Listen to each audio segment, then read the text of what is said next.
ঘুম থেকে প্রায় অনেকটা আগেই উঠেছি। ঘড়ির দিকে তখন তাকিয়ে দেখি 10টা 10 বাজে। সকালবেলা ঘুম থেকে ওঠার পর নিজের বিছানাটা যদি এরকম পরিষ্কার পরিচ্ছন্ন দেখতে পাই তাহলে মনে একটু আলাদাই আনন্দ কাজ করে। এদিকে দেখি আমার ঠাকুমা এখন গরম গরম পকোড়ি ভাজছে, তাও আবার আলুর পকোড়া।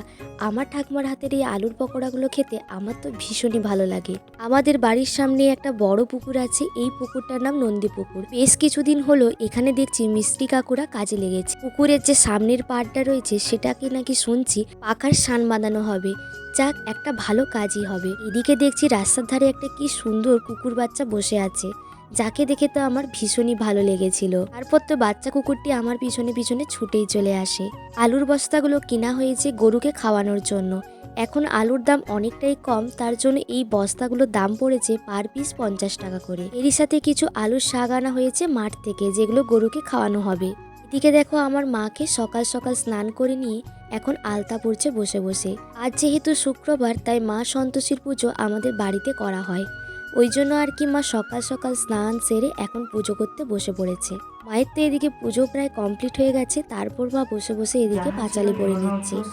মা সন্তোষীর পূজা আমরা প্রত্যেক শুক্রবারই আমাদের বাড়িতে করে থাকি।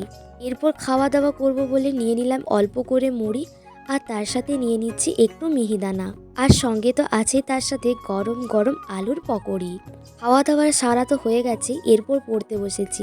পড়তে বসে ভাবছিলাম আজকে কি পড়া যায়, তাই আজকে ঠিক করলাম ইকোনমিক্সের প্রথম চ্যাপ্টারটাকে পুরোপুরি ক্লিয়ার করে পড়ব। আমি প্রথমে অনলাইনে ক্লাস করি, তারপর সেটাকে বই ধরে পড়ে নিই ভালোভাবে। এখন দুপুর প্রায় 1টা বাজতে যায়, আমিও স্নান সেরে নিয়েছি, কারণ আজকে আমাদের এক জায়গায় নিমন্ত্রণ বাড়ি আছে, তো সেখানেই যাব বলে রেডি হচ্ছি। পুরোপুরি তো আমি রেডি হয়েই গিয়েছি, আর এদিকে আমার ঠাকুমাও এখন শাড়িটাকে পরে নিচ্ছে।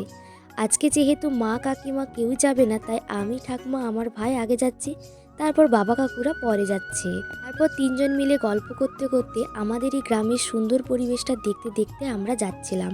আজ যেখানে নিমন্ত্রণ যাচ্ছি সেটা হচ্ছে একটা হরিনাম সংকীর্তন হবে তাদের বাড়িতে, সেই উপলক্ষে আমাদেরকে নিমন্ত্রণ করা হয়েছে, তো তার জন্যে আমরা সেখানে যাচ্ছি। সেখানে যদিও আজকে পুরোপুরি নিরামিষ খাবার, তবুও আমার মা আজকে আর কোনো মতেই এখানে আর এলো না। যাই হোক, আমরা সেখানে পৌঁছে গিয়ে একটু তাদের সাথে কথাবার্তা বলে বসে পড়ে গিয়েছিলাম আমরা খাবার টেবিলে, কারণ একটু দুপুর হতে না হতে প্রচণ্ড ভিড় হবে, তাই আমরা তাড়াতাড়ি করে খাবারটা খেয়ে নিলাম। খাবার খাওয়া সেরে নেওয়ার পর এই যে জলের বোতল নিয়ে এখন হাঁটতে হাঁটতে বাড়ির দিকে যাচ্ছি।